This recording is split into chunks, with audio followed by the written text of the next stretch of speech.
terms of Liba's 1,000 talents contract called for Liba to be paid up to $50,000 per month in salary and approximately $150,000 per year for living and personal expenses by Wuhan University for Technology.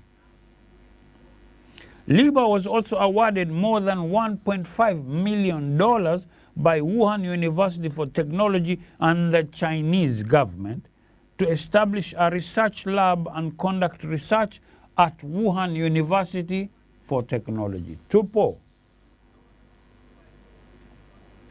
tunafuatilizia. Kabla sijasonga mbele, tuko hapa hapo kurasa huu. Nani alounda ugonjwa wa corona? Ni huyu Marekani kwa niaba ya Wachina au ni Mchina ndio aliyoiunda? Moja kwa moja hapa iko wazi ya kwamba Liba ndiye aliyeunda sasa ndio ninakwambia kama hapa. Hapa ukiambiwa sijui Kongowea Polytechnic Changamwe sijui nini, na ukiambiwa Kenyatta University au Nairobi University. Liba, Dr. Charles Liba ni head wa chemistry na chemical biology Harvard University, si university yoyote tu Marekani. Hapa inapotaja ya kwamba awarded more than $1.5 million by the Wuhan University for Technology and the Chinese government to establish a research lab and conduct research at Wuhan University for Technology. Nkumaanisha kwamba hata ikiwa yeye ndo alitengeza, hakuitengeza Harvard, alitengeza huku. Maanake amepatiwa hela aitengeze pale. Ama sasa hapo hatujui ya kwamba alitengezea University, Harvard ama Wuhan. Sasa huyu ngoja sasa nikwambie.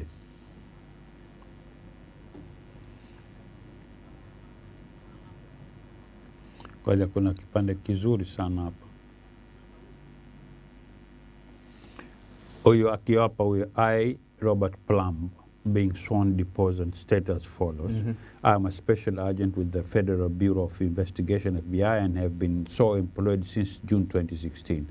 I am currently assigned to one of the FBI's counterintelligence squads in the Boston field office. My responsibilities include investigating violations of federal criminal laws relating to espionage and theft of trade secrets, the mishandling of classified and defense information, and export control laws. All right. Sasa hatumdhani Charles Liba alitengeza huku au huku. Lakini yaweza kuwa kwa ujuzi wake pengine vifaa vingi viko huku. Sasa ile export law aliivunja, aidha alipeleka virusi au alichukua vifaa huku akaenda navyo kwenye labu kule akaanza kuundia kule. Lakini hapa kilichoko asili ya kutumia hii ni kwamba nataka uwe ile habari au taarifa ya kwamba ni fake news, hakushikwa. Wanaelewa? Ni namna wanavyoteza, ni kama ile 9/11 walofanya ni Wasuudi. Kumbe ile ni waita false flag operation. Ni jumba ambalo linaanguka kama mkufu, jumba ambalo lina mavyuma katikati, vyuma ambavyo haviwezi kuvundika kwa ndege hata 10 zikiipiga. Lakini vile lilivyoanguka kama mkufu, alafu kuna na building jingine nyuma yake linaanguka baada ya dakika fulani, hilo hata halikuguswa kwamba pia linaanguka kama mkufu siku ile ile. Hata ile la juzi Palestina, ile ni demolition ile. Wanaofanya wao kwa kuweka warning mapema kwamba jamaa, kesho kama hamjatoka tutabomoa. Kwa hivyo mkishatoka wao wana mahali uweka mahali vilipuzi vyao, wakija lile jumba ndio kaona likaanguka kama mkufu paka chini. Sawa. I submit this affidavit in support of a criminal complaint charging Dr. Charles Liba with making materially false fictitious and fraudulent statements in a matter within the jurisdiction of the executive branch of the United States. Hii ni ibara ya pili. Ndio. Sasa hapa chini nasema the information, ibara ya 4, in this affidavit is based upon my training and experience, my personal knowledge of this investigation, information conveyed to me by other law enforcement agents and officials who assisted in the investigation, and the other sources of information described herein. This affidavit is submitted for the limited purpose of establishing probable cause to believe that Liba has committed the offenses described above. Accordingly, I have not included each and every fact known to me and other law enforcement officers involved in this investigation. I have set forth only those facts that I believe are necessary to establish the requisite probable cause.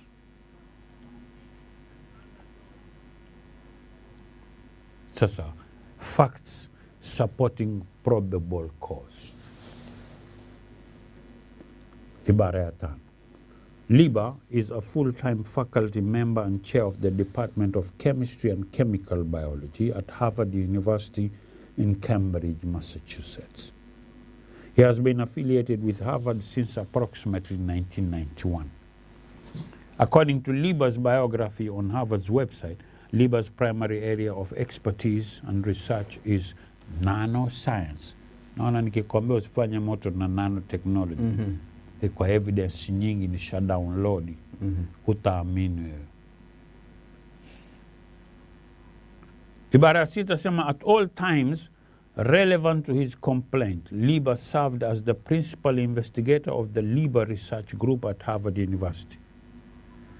According to its website, the Liba Research Group is focused broadly on science and technology at the nanoscale using novel synthesized. Novel ni new, synthesized. Kutengeza. Iliyotengezwa, synthesize. Kutengezwa ni manufacture. Synthesize ni neno jengine tofauti la kisayansi. Na ikiingia na neno nano before synthesize, tutaitafsiri, wetulia.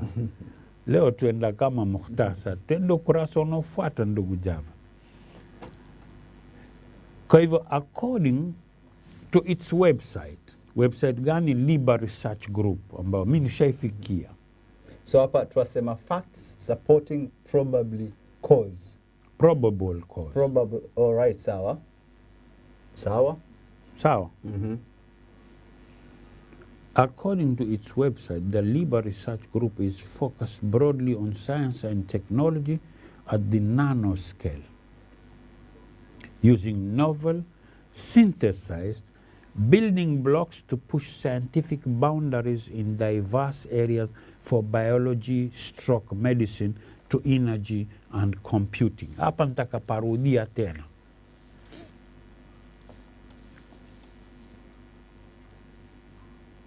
Niko ukurasa wa 3, ona hapo juu. Tulia, mimi naanza ule wa pili kwa sababu na hapo.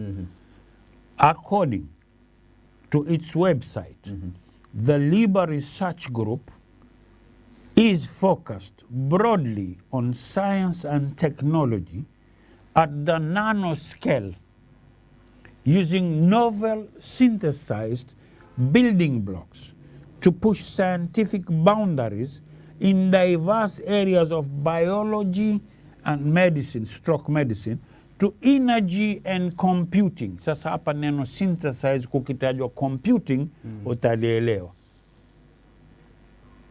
Lakini yeye kwenye building blocks to push scientific boundaries, mstari wa kwanza juu, to push scientific boundaries in diverse areas from biology medicine. Kwa hivyo tuitoa kwenye biology medicine, tuipeleke to energy and computing. Ukumbuka tujatoka mazungumzo ya chanjo na huyu ndio muundaji.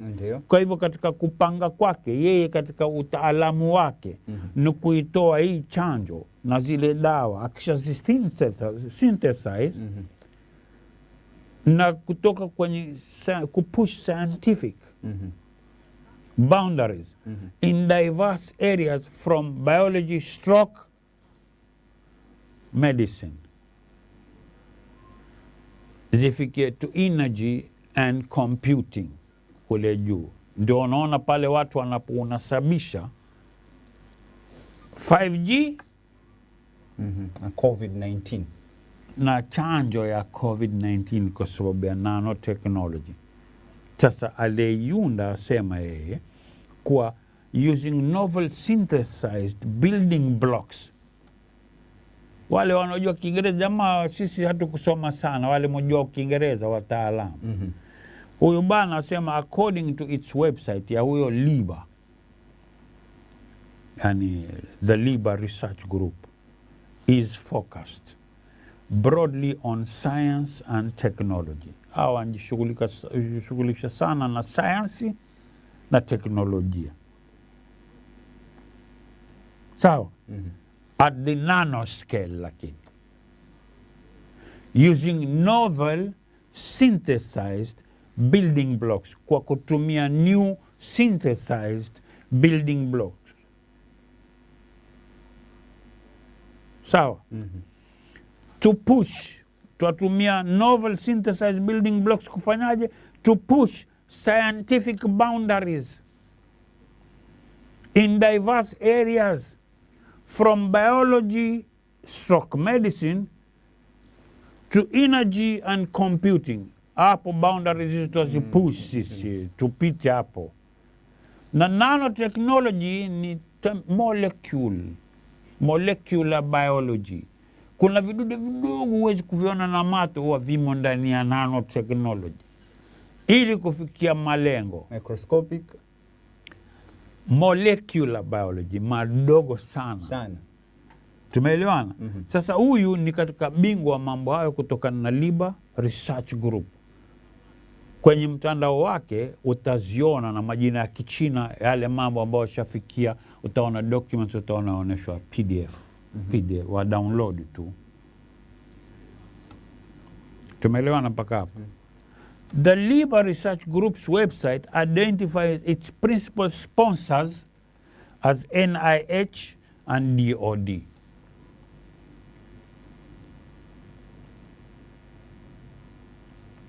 NIH na DOD. DOD ni Department of Defense na National Institute of Health. Hao ndio wao wakubwa. Hao ndio wanafadhili. Sponsors wakubwa. Including the Office of Naval Research, ONR, and the Air Force Office of Scientific Research, AFOSR, based upon records maintained by NIH, DOD, and Harvard University. I know that the LIBA Research Group has received more than $15 million in grant funding from NIH and DOD since 2008.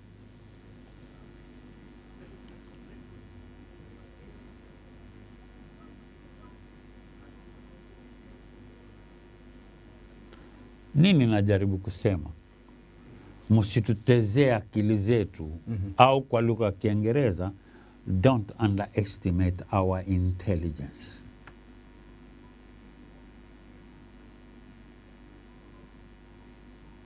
Iwapo habari ni hivi mwanzia, kama kawaida yangu, wajua mimi sikusoma kama wewe, hizi ni habari zataka wasome kama nyinyi mjitaalam. Unaona, hata leo sweta pia ya university. Wale waonao wajua. Wale wanaotuona wajua yule ambao scholarly sweater ile na vile vibaridi ni watoto wajua, yes kweli mwanzia university. Sawa. Sasa hawa watu huku kwetu hakuna wanaoshtuka kuliko kina Stambuli walosoma kule Harvard, wakawa tukitaja kama hivi wao wajua tuwazungumza nini. Sasa ikiwa tayari hao ndio wafadhili wake wakuu, tutazungumzia kuhusiana na NIH na DOD kutoka mwaka 2008. Sasa na hao hivi sasa ndio wako katika kikaango cha kuhakikisha kwamba huyu bwana wamemweka wazi na ndio hivi sasa wanampeleka mbio na ndio wanaomshika. Sasa makosa yake huyu bana anayemchunguza huyu Charles Liba ameweza kuonesha hawa huyu hawaenjoy. Huyu alijidai ana attend baina mwaka huu na mwaka huu. Kulikuwa na kama mashindano ya nchi ya Kichina ufanya na wale Wuhan. Huyu ana attend na alipo attend sasa nyinyi amwaficha kipande hichi. Huyu ana uhusiano na wale apeleka vitu kwa siri. Nyinyi mwampa mapesa na kule wale wamlipa. Shiriki kwa mashindano ya talent wakamchukua, alafu ana kiango hichi alipo kwa mwezi na hichi cha matumizi, nyumba, petroli. Na najua nyinyi mnampa milioni hizi kwa mwaka. Kutoka mwaka huu mpaka mwaka huu mnampa dola milioni 1.5. Alafu kuna dola milioni 15 kutoka mwaka 2008.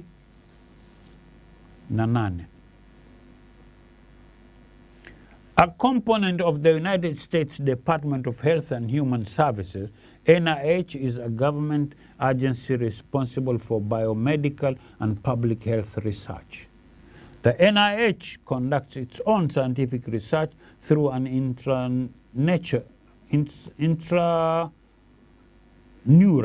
intramural research program, and also provides major biomedical research funding to non-NIH research facilities through an extramural research program. Many of the non-NIH research facilities that receive funding through NIH's extramural research program are colleges and universities, including Harvard University.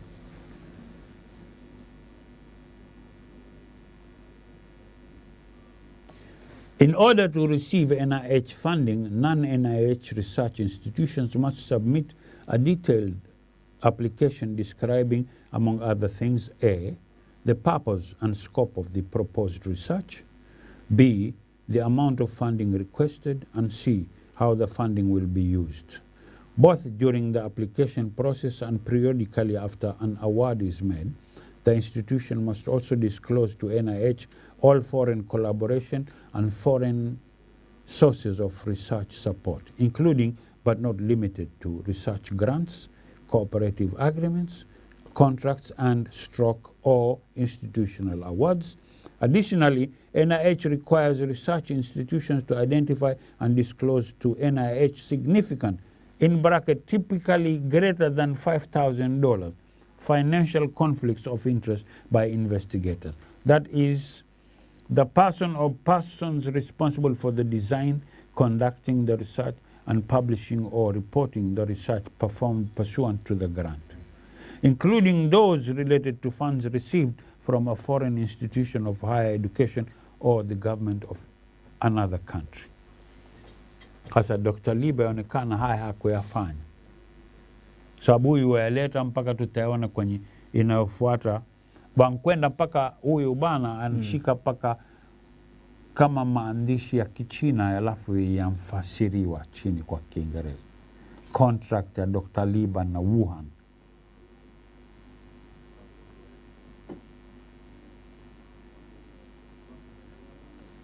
Ukurasa wa 4. Although it is the research institution itself that submits the grant application and all other grant-related disclosures to NIH, the individual investigators must satisfy to the institution and NIH that the information contained in grant applications, post-award submissions, and all other grant-related filings is accurate and complete, and also acknowledge that any false, fictitious, or fraudulent statements or claims made to NIH may subject the investigator to criminal, civil, and or administrative penalties. Kwa hivyo hizi Dr. Charles Liba zote hizi anzi overlook. Hakuona yaweza mletea tatizo gani.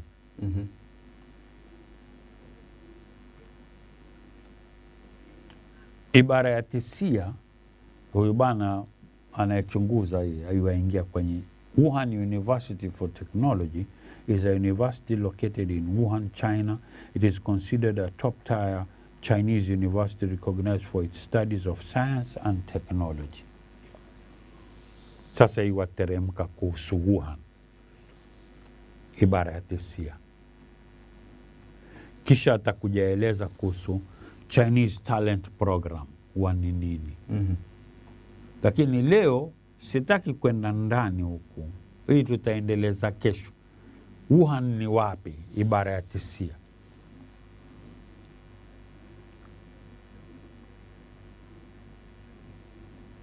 Hapa ndugu Mwanzia,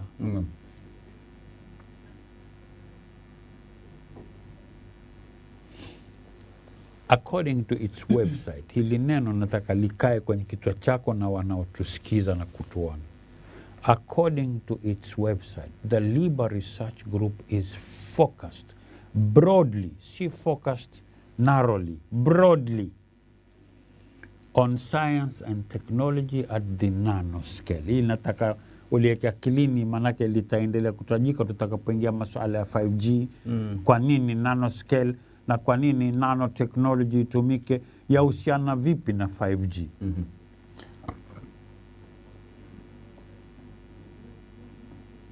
Kwa sababu mambo haya tunapoyazungumza, watu wengi huwa wataka maelezo ya kina, lakini yende pole pole.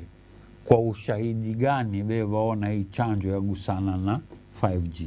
Nanotechnology ni vitu ambavyo viko rahisi kwa either radio frequency au electromagnetic wave na frequency kuvicontrol kutokana hata na satellite. Kwa hivyo ikiwa umechanjwa na vimo ndani ya mwili, hapa ndipo panapoingia maneno ya 5G.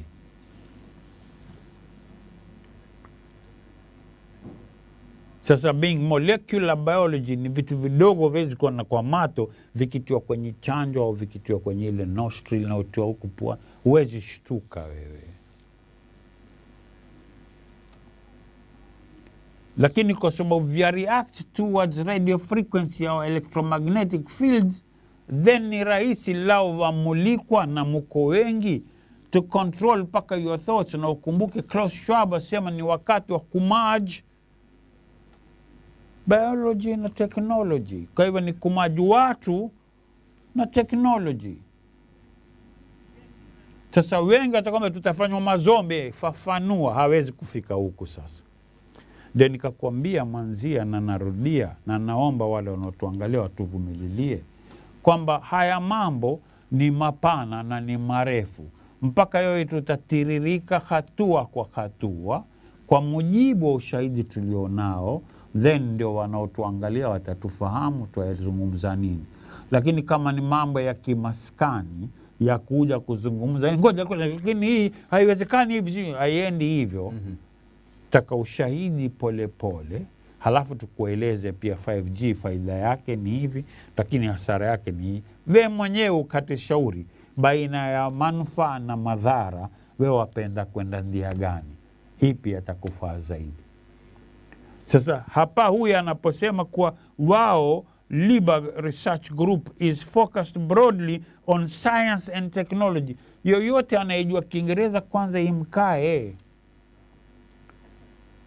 Kwa science and technology kuna nini? Asema no, at the nanoscale, molecular biology, vitu vidogo huwezi viona, sisi ndio tunashughulika zaidi.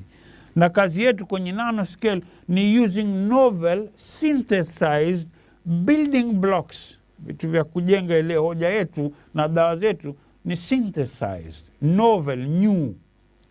Novel coronavirus, novel, new coronavirus. Silikuweko zamani Middle East, kulikuwa kuna SARS, kulikuwa na Spanish flu, ni SARS zile pia.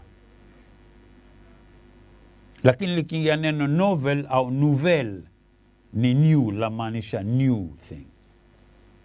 Kama vile neno grand la maanisha great. Kama vile neno comprehension la maanisha understanding.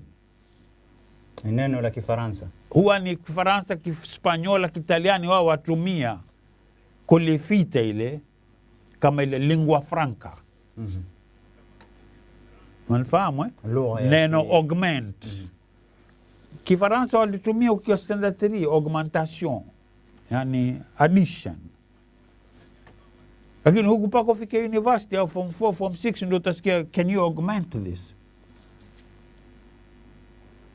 Kwa hivyo huyu wajitambulisha kuwa katika nanoscale, wao watumia novel synthesized building blocks to push scientific boundaries, in diverse areas from biology stroke medicine, moja hii, to energy and computing. Sasa biology stroke medicine, note down, alafu tunakwenda kwenye energy and computing. Sasa angalia.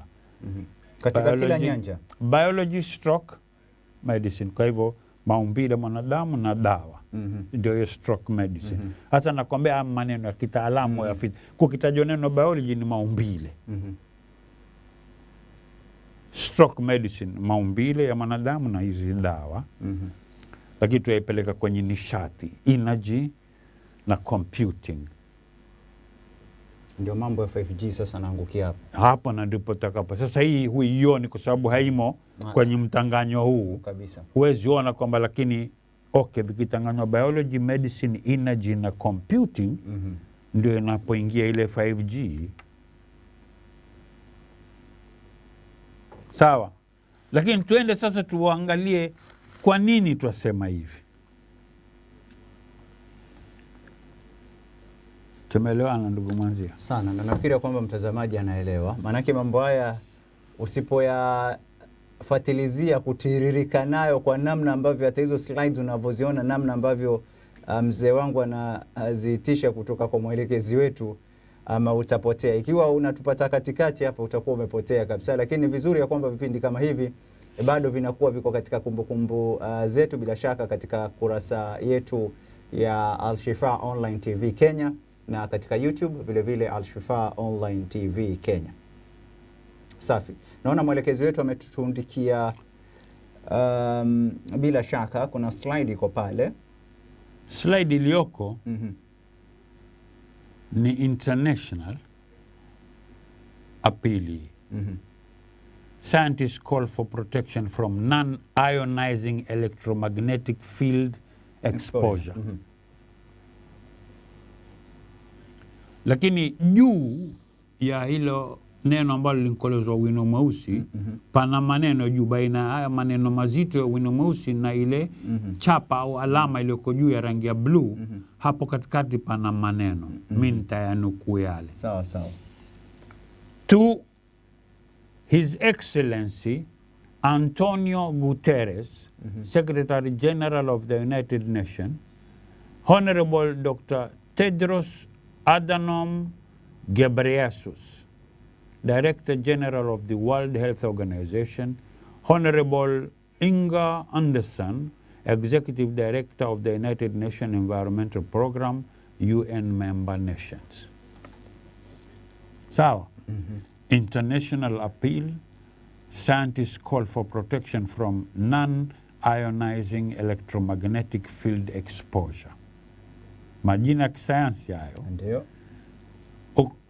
Ibara ya kwanza au pengine kifungu cha kwanza sema, we are scientists engaged in the study of biological and health effects of non-ionizing electromagnetic fields, EMF, based upon peer review, published research. We have serious concerns regarding the ubiquitous and increasing exposure to electromagnetic field generated by electric and wireless devices. These include but are not limited to radio frequency radiation, RFR, emitting devices such as cellular and cordless phones and their base stations, Wi-Fi broadcast antennas, smart meters, and baby monitors, as well as electric devices and infrastructure used in the delivery of electricity that generate extremely low frequency electromagnetic fields, ELF, EMF. Scientific basis for our common concerns. Numerous recent scientific publications have shown that electromagnetic field affects living organisms at levels well below most international and national guidelines. Effects include increased cancer risks, cellular stress, increase in harmful free radicals, genetic damages, structural and functional changes of the reproductive system, learning and memory deficits, neurological disorders, and negative impacts on general well-being in humans. Damage goes well beyond the human race, as there is growing evidence of harmful effects to both plant and animal life. Napenda kwanza kusimamia hapo. Kama wasikia baridi tuweza agizia kahawa mwanzia. Naona kama wasikia baridi. Lakini mtazamaji ni kwamba kwa wale ambao wanatuangalia kutoka labda mataifa ya nje, labda huenda ukaniona kwa nini kuna hii windbreaker. Hiyo ni ya kujitetea, hata usimsikize. Mimi nishakueleza mapema. Hali ya hewa Kenya Mombasa ni kwamba kuna baridi na kuna mvua nyingi sana. Kwa hivyo asiseme kwamba nimevalia kishule sijui ati university, hapana. Wao kwani wajinga. Wewe sasa kama watukana na wao tu, wale wajua sweta hii ya wapi. Sio ati mambo ya kubahatisha. Jamani. Alright, sawa. Mimi nataka simamia. Sasa hawa wanaoandikia Guterres, director wa WHO na member countries wa UN, ni muungano wa wanasayansi ambao wanajiita EMF, right? EMF hiyo ndio wanaopambana nayo. Okay. Signatories wa hiyo barua tutawaona siku nyingine. Ni Professor Sinerik Aerapetian, PhD, UNESCO Chair, Life Science International Postgraduate Educational Center, Armenia. Kuna Dr. Priyanka Bandara, pia na yeye ni PhD. Dr. Peter French, Bachelor of Science, Science, MBA, PhD, FRSM. Yani daktari wengi hao ni kutoka Armenia, Australia, Austria, Bahrain, Belgium, Brazil. Alafu wenzao wengine wanaendelea chini, kwa sababu ni wengi sana.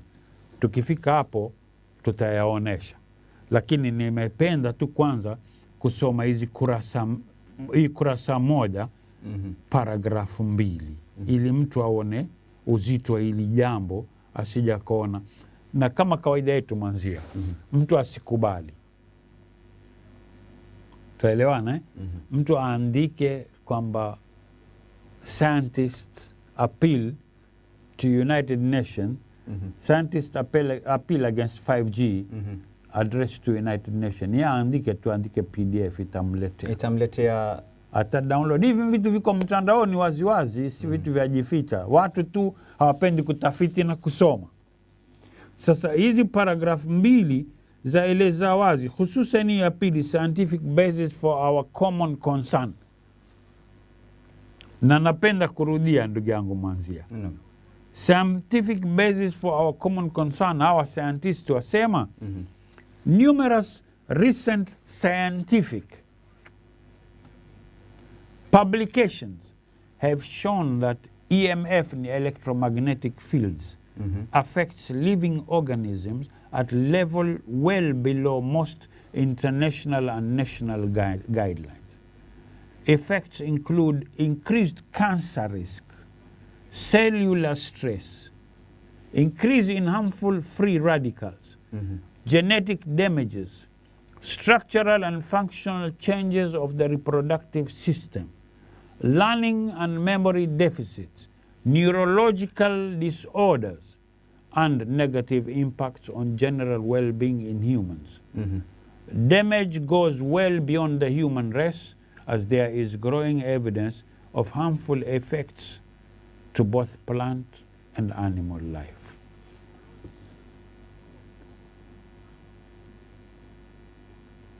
These findings justify our appeal to the United Nations and all member states in the world to encourage the World Health Organization, WHO, to exert strong leadership in fostering the development of more protective electromagnetic field guidelines, encouraging precautionary measures and educating the public about health risks, particularly risks to children and fetal development.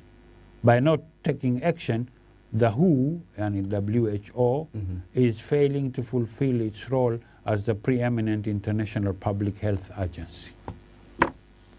Safi.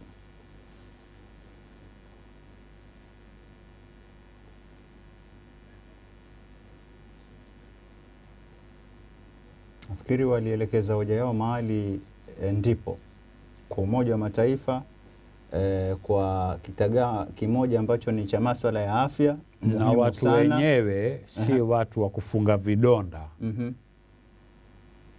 Hivi hawa ambao wanaoandikia hawa EMF EMF ni electromagnetic field.org.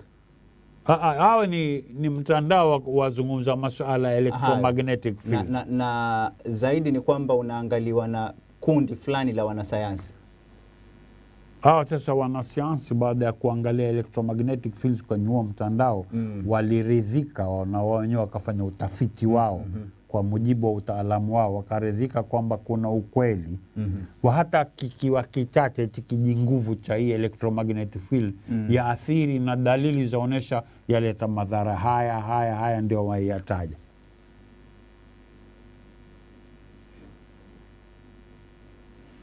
Lakini narudi kwa Dr. Charles Lieber, nanoscale, nanotechnology ni kitu ambacho takatumiwa kwa kuleta urahisi wa radio frequency na electromagnetic fields kuweza kuwa kama remote control nyinyi.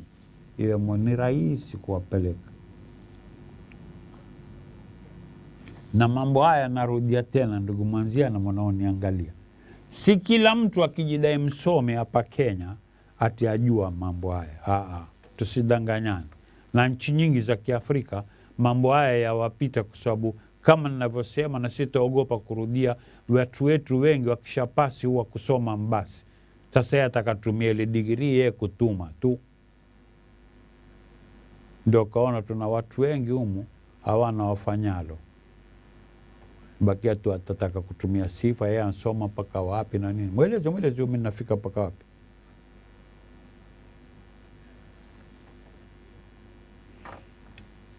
Bali na madhara ambayo umeyataja hapo ambayo ili kundi lilitoa tahadhari kwa Umoja wa Mataifa, labda 5G na uzuri gani? Na labda umeangalia ukaona kwamba 5G shafika katika taifa letu la Kenya, ipo tayari ama bado? Juzi sikukuonesha. Kwani ulimuonesha mtazamaji jamani? Basi ni Java ndio hataki waone, manake Java nilimletea akawa amekasirika sana. Aliona kama imemkosa kwa nukta kidogo tu ingempata. Manake alipoondoka yeye ndio wale waliwasha ile maeneo yale alikuwa. Uzuri wake ni speed. Basi peke yake. Mara 1000 ya vile. Unaona sasa wewe unavyotumia internet. Sasa speed ya 5G inakwenda mara 1000 zaidi ya vile inavyokwenda sasa.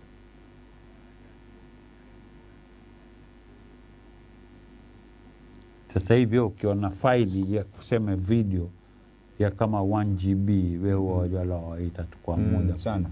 Sasa 5G itakuletea kama ile kwisha. Lakini kila lenye manufaa lina madhara. Kweli. Hapa ndipo ambapo mimi twakosana na wengi kwa chaelewa manufaa yenyewe. Kwa nini hutaki kutueleza madhara yake? 20,000 satellites for 5G to be launched, sending focused beams of intense microwave radiation over entire Earth. 20,000.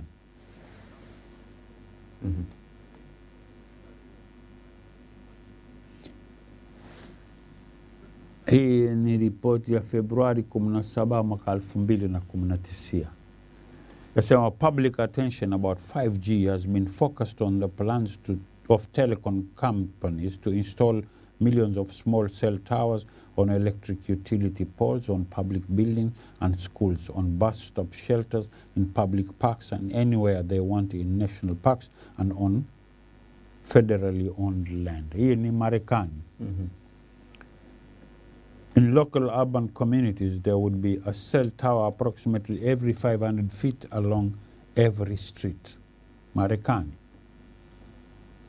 As bad as these small cell towers might seem from the standpoint of constant exposure to radio frequency, radiation in close proximity to the source, perhaps an even more alarming prospect, will be the beaming of millimeter-length microwaves at the Earth from thousands of new communication satellites. The FCC gave approval to SpaceX on March 29, 2018 to launch 4,425 satellites into low orbit around the Earth.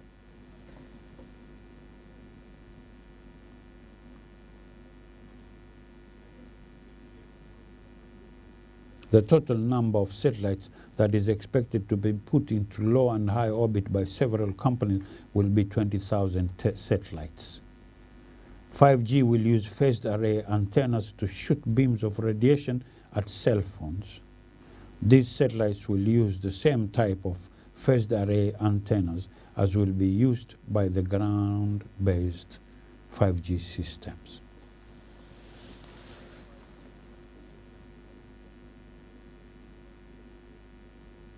Sasa ni kama ukiangalia kwenye sema chumba kikiwashwa kama rangi ya blue na miale kama ya green ya red kama yamewekwa alarm.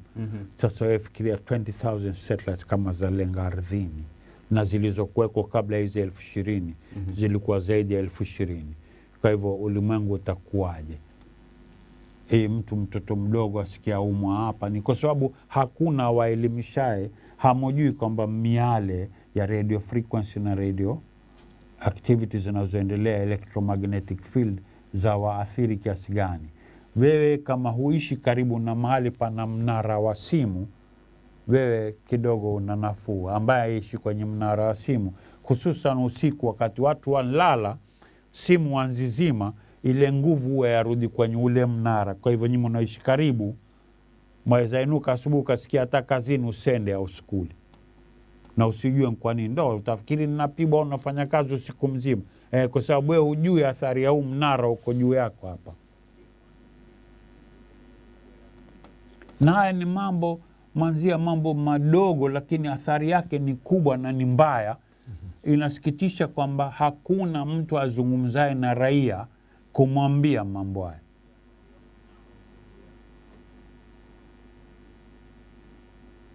Sasa yakifika haya ya chanjo sasa yatisha zaidi ukiwa wajua haya yake na Charles Lieber, Dr. Charles Lieber wa Harvard University, na uwezo wake na anavyojieleza kwamba mimi huwa malengo yangu ni haya mimi na wenzangu.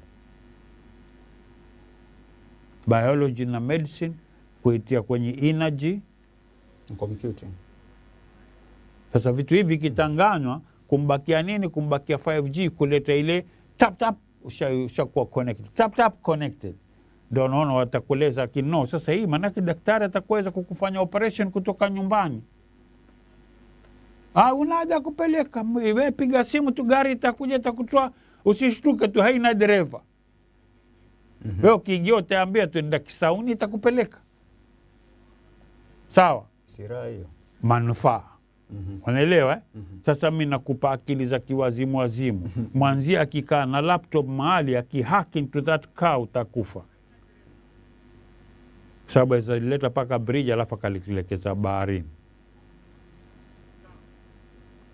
Hiyo lakini hukuambiwa wewe. Daktari katika kuwa pasua, daktari mwenyewe yuko nyumbani, ankana iPad, aonesha tumbo lile aliona kwenye screen papa, sasa ni hapa, yuko jamaa anayehaki ile mashini sasa ya toboa kwenye lile tumbo. Na daktari hawezi izuia. Ili hukuambiwa wewe.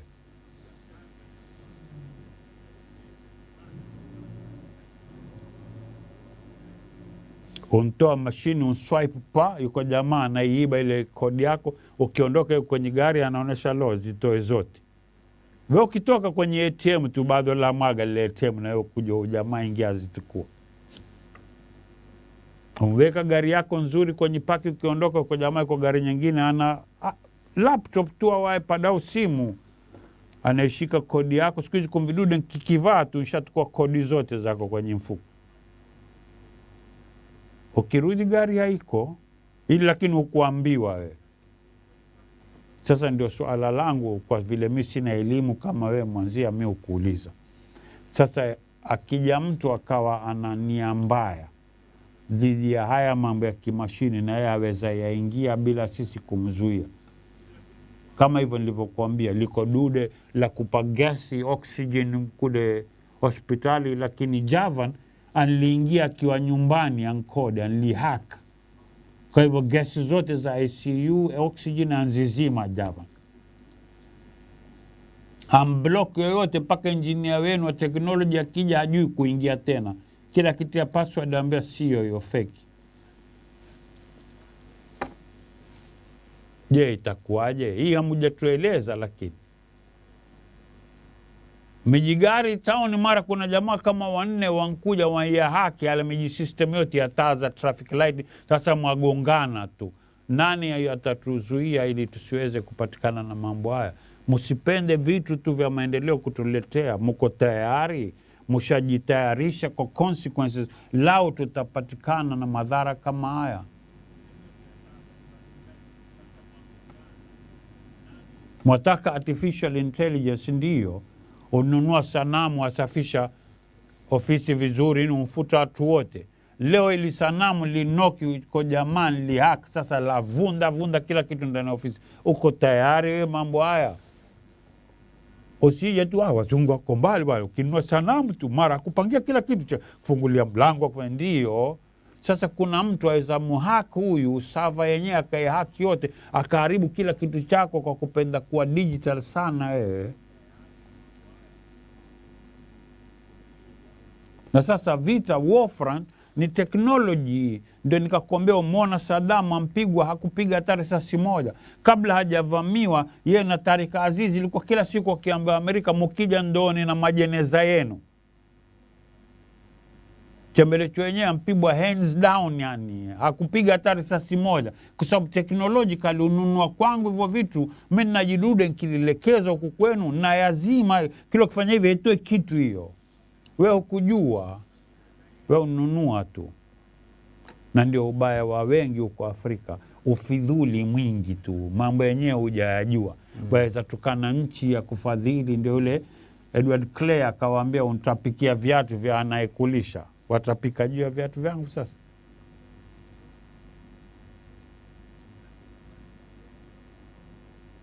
Omar Muhammad katika Facebook message anasema assalamu alaikum. Wa alaikum salam. Anasema due to the shortage supply of AstraZeneca, we have started taking a cocktail mixture of vaccine Pfizer and Moderna. Ndio nimekuambia sasa. Seriously? Nanotechnology. Hujanielewa wewe kwa sababu mimi nenda slow. Sasa ndugu zetu wako advance kidogo, wataka kuleta topic na nakwambia tukienda hivi tutaipoteza topic. Naam, nakupata sana. Mimi namuelewa yeye asema nini. Lakini mimi nitaka na yeye ajue, kwa sababu alikuwa hayajui haya, naenda naye pole pole ili na yeye apate kufunguka. Ndugu zetu wengi hata washadungwa wako Maulaya nini. Watu angalia hivi sasa. Lakini hata wao watu angalia kwa sababu waona watapata manufaa kwenye kwa kitusikiza. Na ni manufaa yenyewe ndio haya. Kule Ulaya hawaambiwi hivi, na kule wasema kwa hivi wengi washafanywa waamini hawa akili zao si nzuri hawa. Na washafanywa waamini kwamba ile chanjo ndio tiba, na kwa namna hakuna namna hata kama hutaki. Inabidi, manake kuna mambo mengine utaekewa vikwazo. Tuarudi Nuremberg Code. Mambo mengine utaekewa vikwazo. Nuremberg Code hairuhusu kuwekewa vikwazo. Sasa hawakuijua Nuremberg Code. Wale wanaojua ni wale wanaoandamana, na wale wakiandamana hawa waambiwa kwamba wale mwajui nyinyi, wale ni evangelists, wale ni right wing, wale watu wa Trump wale. Sasa ni rahisi kwa neno hili rahisi, na vyombo vya habari mainstream vyote viko pro vaccine. Mainstream media yote ya Ulaya ni pro vaccine. Vya Ulaya. Kwa sababu ni kina Ted Turner na kuonesha na Fauci. Kweli. Sasa paka ujue nani CNN, nani Sky News, nani BBC, nani Deutsche Welle. Nani ukiwajua hawa nani aliowaweka pale, then utajua kama hawa ndio wahusika na uundaji vitu hivi. Hawa hawawezi kuwaponda hawa mashirika haya hayawezi kutoa siri hizi. Kuna ujumbe kama huu ambao tayari kama ulivyosema kwamba wengi washachanjwa. Manake katika kipindi hiki Peupe tuko na ufuasi mkubwa sana ya watu wanaotizama kipindi hiki Peupe kutoka Ulaya na sehemu zingine za mataifa ya ugaibuni. Manake kuna kama ndugu yetu ambaye anaitwa katika Facebook bado anaitwa okay, ni Bamkwe Bukina. Anasema assalamu alaikum. Wa alaikum assalam. Asema wallahi washatumaliza, kama hali ndio hiyo sasa hatuna la kufanya, maana tushadungwa dozi moja, sijui tufanyeje. Ndio nakwambia hakuna namna, na kama hutaki kudungwa rudi nyumbani, na ukirudi nyumbani jitayarishe, sababu huku pia zaja. Lao utakataa pengine ikiwa utaeleweka uoneshe no kama hataki mwate, sasa utakuta ukitaka kwenda supermarket uambie vipi ulidunga? Kudunga. Basi wewe huwezi, wajua sharia haituruhusu kuuzia mtu akudunga. Mtoto wako ataka kwenda shule, ulizwa ulidunga nini? Babangu alikuwa hataki. Basi hapa watoto utakuja ambukiza wenzio hapa watoto ambaye kudunga hapa shukuja. Turudi pale pale kwa Nuremberg Code. Ndio nakwambia sasa, ilikuwa kabla ya kuzungumza haya kama hivi tulivyofanya sisi. Tukupe Nuremberg Code asema hivi. Kwa hivyo anakuja akikushurutisha, akikufanyia duress, akikunyima knowledge na comprehension ya kitu, usikubali. Kwa sababu gani? Muoneshe Nuremberg Code ni wewe, kwani humo kwenye hii? Kama humo, mbona wewe watumia hila na njama ya kunichukulia mimi? Nishibishe kwanza, mimi napata ushahidi kwamba hichi kitu chaweza kunidhuru hivi. Maro Kadribakshi anasema assalamu alaikum. Jana nilisoma hiyo Nuremberg Code, tumepigwa kwa hiyo COVID vaccine, hatukujua haki zetu, sasa tuna la kufanya. Ndio. Maro Kadribakshi. Shukran sana. Yahya al-Mukhtar kama kawaida anasema ahlan wa sahlan ami na Mwanzia. Nimejumuika na nyinyi katika kipindi Peupe kama kawaida. Asante sana Yahya. Shukran. Kuna Bamkwe Bukina alikuwa ametuma ujumbe mwingine kabla ule ambao nimeusoma, akisema kwamba kiamkuu wa kwanza akisema assalamu alaikum. Alaikum salam. Asema brother Mwanzia na mzee Istanbuli nawapata nikiwa Riyadh. Allah awaafikie kila mnalohitaji inshallah. Sote inshallah. Asante sana Bamkwe Bukina. Kisha kuna Muhammad Amin ambaye anasema assalamu alaikum ndugu zangu. Anasema tuko pamoja na kupata vizuri sana Profesa Stambuli. Anasema synthesize ni vichujo kama sijakosea vya kielektroniki.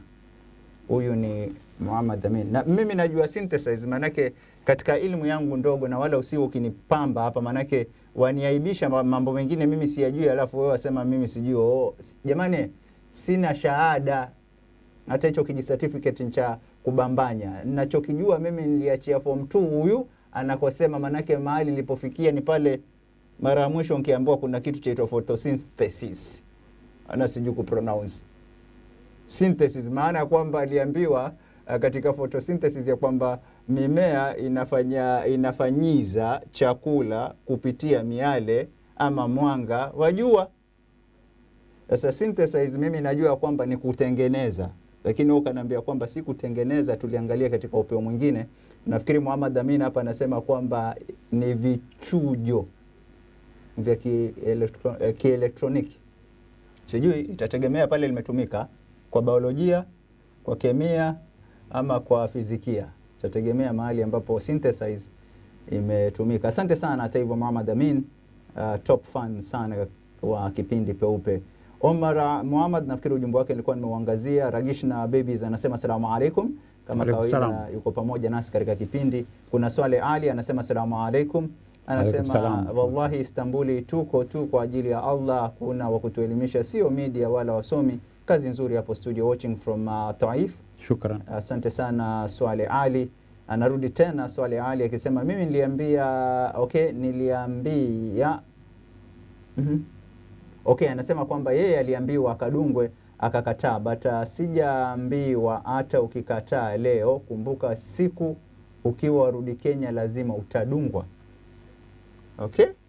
Sasa wewe unawaambia kurudi nyumbani, lakini hata kama umekataa utadungwa kabla hujarudi. Kwa sababu hawezi kuruhusu kusafiri. Sido hapo nikakwambia kwamba Nuremberg Code ni muhimu sana. Sasa na msingi ambao unatumilia Nuremberg Code ni kwa hichi kitu nina hakika mimi hakijapitia zile hatua kinachopaswa kupitiwa. Kwa mfano kujaribiwa kwa wanyama ama kufanya. Tuelewana? Ndio. Pili, hichi kitu hakitonitibu hata kama mimi ni mgonjwa. Hichi kitu ukishanidunga lao iko haitonizuia mimi kupata huo ugonjwa. Sasa sielewi kama nao hainitibu. Kama sina haiwezi kunizuia nsipate. Sasa nadungiwa nini mimi? Mwanichanjia nini? Na unaweza kuwa ngangari na kwa misingi kama hii ambayo tumezungumza ya kanuni kama hizo, Nuremberg Code 1947, ukasimama na vitagaa kama hivyo na kwa misingi na ukasikizwa. Wape si ndio nikakwambia legal capacity. Okay. Ndio maana ya legal capacity kwa upana wake, kwa oya jamaa si mimi kwa hii mimi nataka jilinda kwa hii, unless uniambie hii nchi yetu haimo kwenye mambo haya.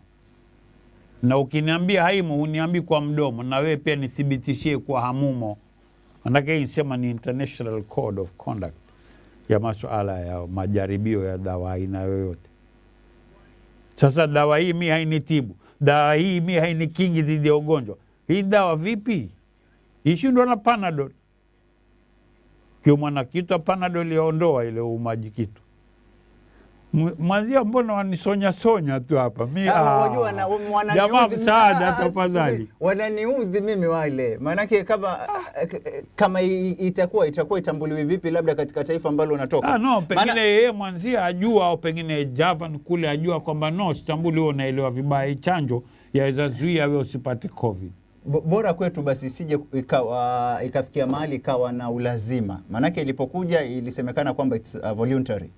Sawa? Isije ikafika mahali ikawa ni sharti. Ikawa ni lazima. Simuletewa na Denmark. Ndio.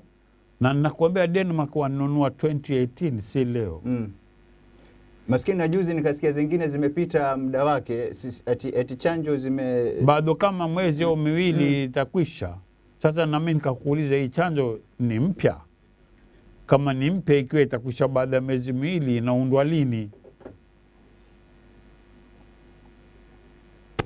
Mwanamina anasema kwamba salamu alaikum. Alaikum salam. Anasema yeye yuko UK. Asema mimi Okay, anasema kwamba amepewa but anajua it's not going to help her, only tumtegemea Allah. Yaonekana uwezi kusafiri mpaka uoneshe kuwa ushadungwa. Kule washakuwekea niyo kwa sababu kule wako in advance. Tena wata wa UK. Nafikiri Mwanamina kama atakuwa ana hamu ya kusoma. Waona Nordic countries, Sweden, Denmark, Norway, wale wako more advanced mambo haya kuliko hao. Kule paka ile kutua chip kwenye mwili wa shanza Afrika supermarket wafanya hivi tu. Kule wanaanza kitambo, Sweden, Norway, Denmark. Na huko ndio Bill Gates anjibenki la kuficha zile mbegu ni huko. Swali hali anasema naomba hiyo code na legacy tafadhali. Hebu rudia, akienda katika mtandao afanye nini? Swali the Nuremberg Code. Kwisha. The Nuremberg Code. N for Nairobi. U-R-E-M-B-E-R-G.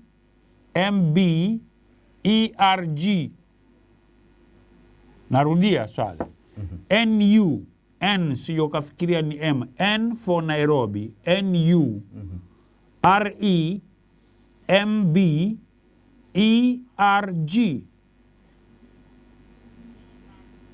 Nuremberg Code. C-O-D-E. Kisha wata nafasi mbele ya neno code, andika PDF. Safi. Katika YouTube kama kawaida kuna Abdulaziz ambaye anasema kwamba is watching all the way from Singapore. Na kina Muhammad Suwa ambaye anasema salamu alaikum brother Mwanzia, na Habib Stambuli anasema live from Doha, Qatar. Sasa hii inakusomea kama bonus. Hii inasoma kama bonus. Sija shiba. Tukifika siku ya kuweza kulitia hili sasa kwenye watu waangalie, wataangalia. Nipe bonus, sija shiba. Ngoja.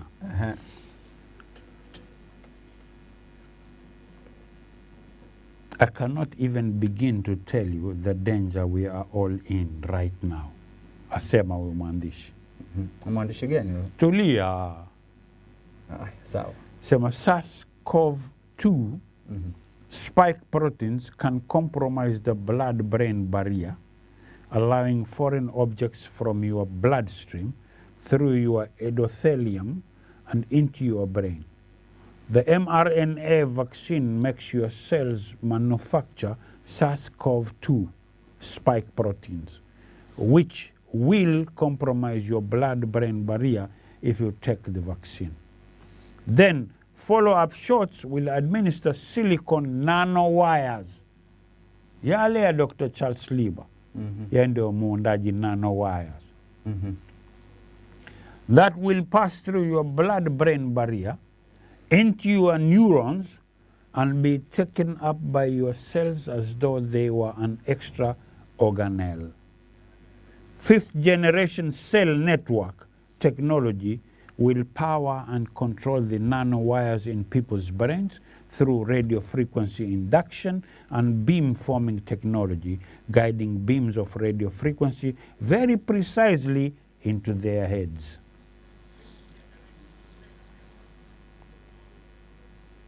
Mtaji huyo ni nani? Aitwa Jonathan Mwanzia. Ushaona? Shaona? Mkali wa kutoa order tu. Wewe mbona hutaki sasa? Serious lakini on a serious note. Skiza. Yes. Huawei is behind the push for this stuff, in brackets, which they hired, bribed Charles Lieber into giving them. Sasa wana vita vya Marekani na Huawei. Sana. The Rothschilds want everyone on the grid because they are very angry and afraid that they are about to be outed for their global human trafficking networks. This is the real reason for the Great Reset. Klaus Schwab is a transhumanist, and he has openly talked about blending human biology and machinery in his books.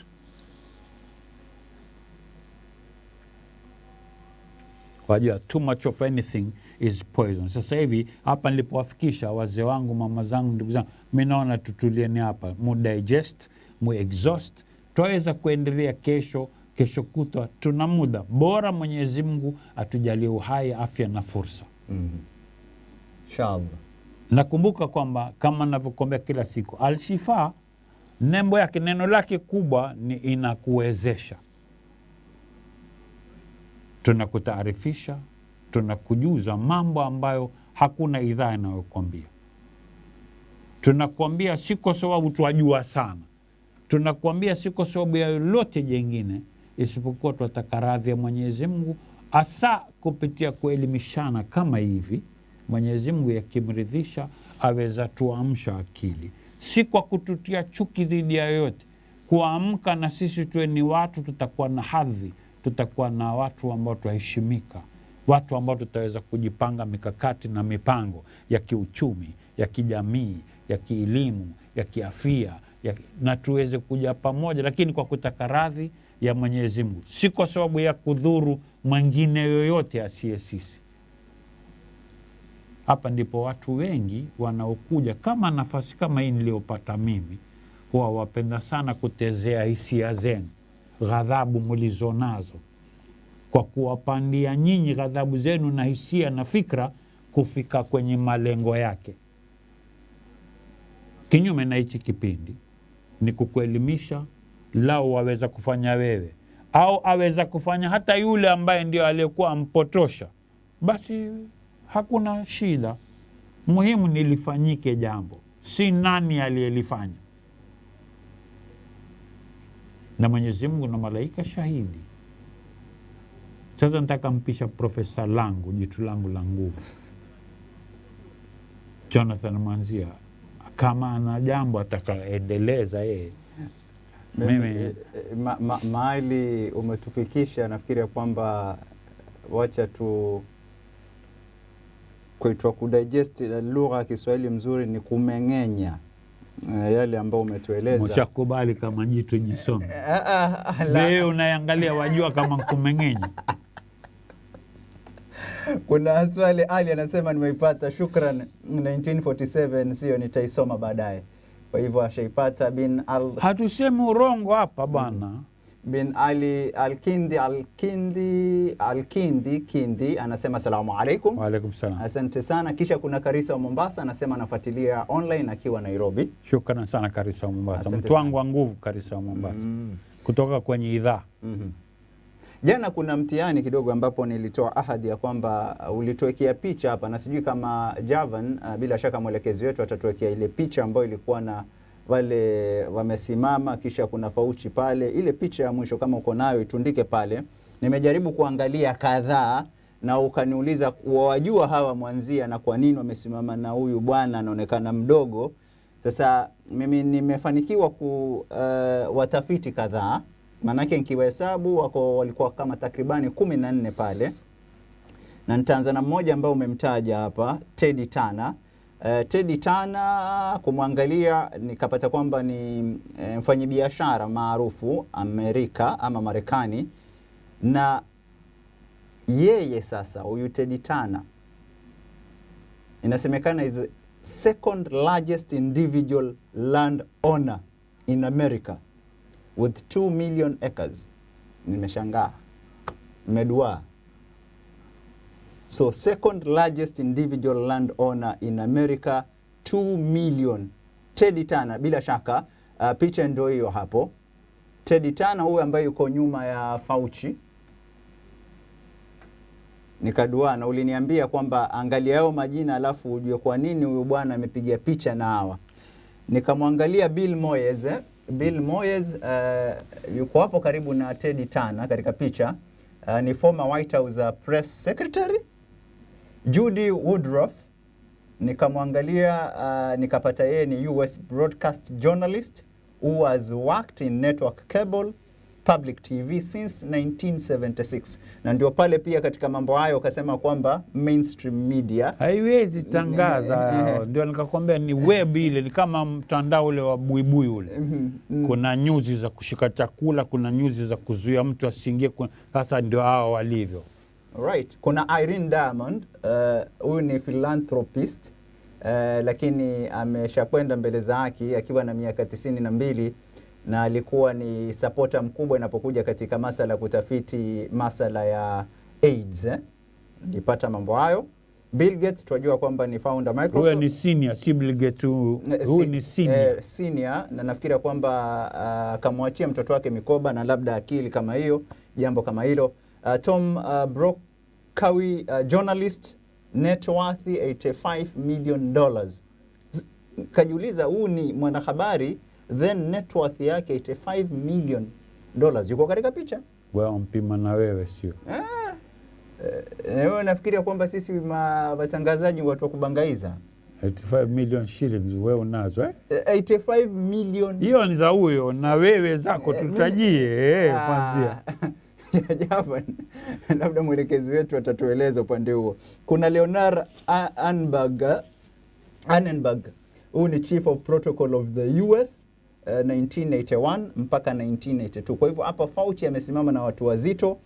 Kisha kuna George Soros, Hungarian born American billionaire, investor, philanthropist. Sasa huyo George Soros wa mwana huyo anza ile Tunisia ile mapinduzi. Ukisikia kitu color revolution, huyo ndio mwenyewe, ndio founder. Lakini kwa nini hawa inakuwa kati yao watu ambao wako mstari wa mbele katika kufanya mambo kama haya wanajificha katika neno philanthropy? Manake kila wakati utakosa neno philanthropy. Sasa kwa sababu philanthropist has to have a foundation. Foundation ni tax exempt. All right. Okay. Kwa hivyo pesa zangu nyingi nitazitia kwenye foundation ni ile philanthropist. Sasa hizi wazitolezwi tax. Na nikifungua mashirika mingi ulimwenguni wazenda kule. Kwa hivyo ninaziweka kama badile offshore account nazitia kwenye foundation. Kwa hivyo foundation ni as good as offshore account unzifita pesa. Kwa hivyo ukatwi kodi. Sawa, nafikiri limeeleweka. Na jana nikataka kukuuliza Mamfela Ramafel ni nani? Manake she's only ndio mwanamke ambaye ni mweusi katika picha kama hii, lakini nikawa na hamu sana kutaka kujua nani. Baada ya kumtizama nikapata kwamba she was an activist against apartheid and a medical doctor, na alikuwa ni mke wake Steve Biko na kazaa naye watoto wawili. Kisha interestingly nikapata kwamba she served one time as a managing director World Bank.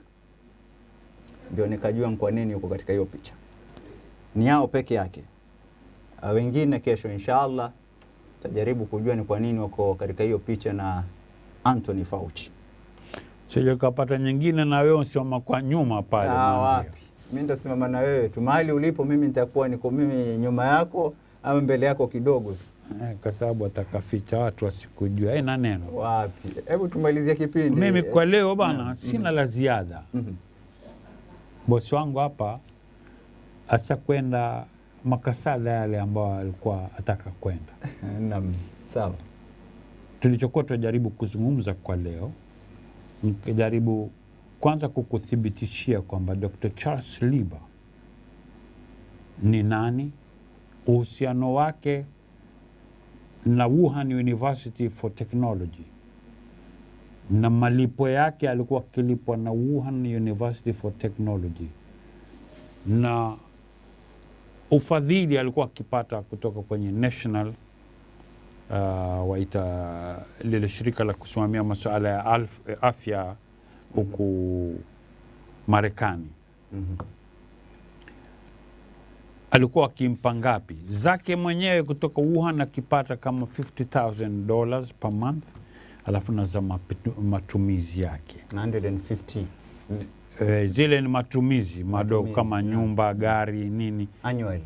Ndio zile umepata. National Institute of Health na DOD, Department of Defense, walikuwa ni wahusika wakubwa.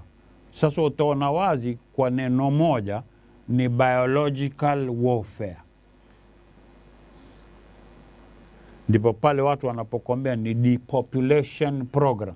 Kwa sababu biological warfare, neno biology ni kuhusu maumbile, kama neno environment ni kuhusu mazingira, lakini sasa wewe mwanadamu pia ni kipande cha mazingira. Kwa hivyo kukitajwa conference, World Conference for Environmental nini, ujue na wewe pia ni environment.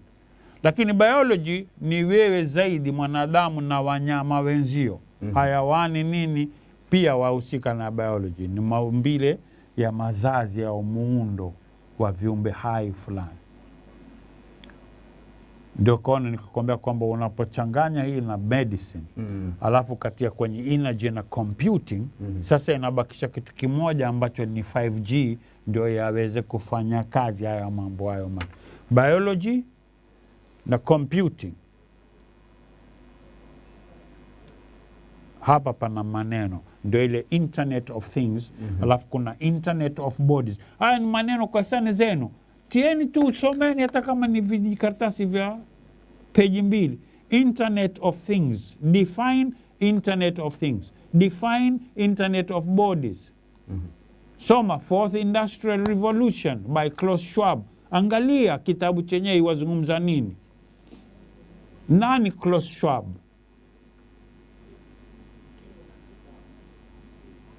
Utamuona Klaus Schwab, utajua babake ndio alikuwa kimsupply Hitler na zile chemical na mitambo ya gas chamber. Sasa yeye ndio World Economic Forum. So World Economic Forum chimbuko lake lilikuwa ni nini? Muasisi ni yeye. Alikuwa anapanga kufanya nini? Huyu jina Schwab si jina la Kiingereza wala la Kimarekani. Ampataje huku? Ndio ile nikakwambia kina Schwarzenegger. Amfikaje Marekani? Ampataje kule? Sasa wengi wale waliokuwa kwa Hitler walikuja huku. Kuna Operation Paperclip, kuna MK Ultra, mambo ya kujaribiwa na LSD, Sasa mpaka uyajue ndani, ujue hawa watu, usiwaone kama wakarimu mno. Ukiteza shauri yako, au kama waweza kuwa Red Indian blankets wakawaua kwa idadi kubwa. Na Red Indian aliona kama huyu mtu ni mkarimu, aniletea blanket ili njizibe baridi. Sisi washatuletea mahindi ya mandano, hamkujua yamfanya nini mpaka leo. Na mpaka kesho pakitokea jua lolote mtaletea vibiskuti vile mule. Hakuna semae, kwa sababu wengi katika wale wenye daraja ya kuweza kusema huku kwetu wafadhiliwa na wao. Sasa watasemaje? Tapigiwa simu moja kwa mwanzia wewe pia bwana umo. Kwa maana hii nataka kukunyenyekea mimi kwamba subscribe Al-Shifa Online TV. Like, subscribe, weka ile kengele kabisa ili kukitoka tu wakati ule tuanza wewe waletewa habari. Lakini usiwe na choyo, wapeleke na wenzio kwamba bana mtandao huu kipindi hichi usikikose. Kwa sababu hii idhaa Al-Shifa inakuwezesha. Na ni idhaa ambayo haina mbadala. Hapa huwezi kupata nyingine unapata kama hivi. Al-Shifa Peupe Talk Show ni kipindi hakina mbadala. Nchini kote zunguka we, huwezi pata mbadala wa Peupe Talk Show. Mimi sina la ziada, nakutakia jioni njema, usiku mtulivu. Tuombeane Mungu inshallah atupe uhai, afya na fursa, na kesho ni siku saa kama hizi yasikupite. Salamu alaikum warahmatullahi wabarakatuh. Wa alaikum salam. Asante sana Star, asante sana Javan ambaye amekuwa ni mwelekezi wetu. Mimi naitwa Jonathan Mwanzia, sina la ziada. Basi hadi kesho inshallah, tuombeane Mungu. Kwaheri kwa sasa. Salamu alaikum.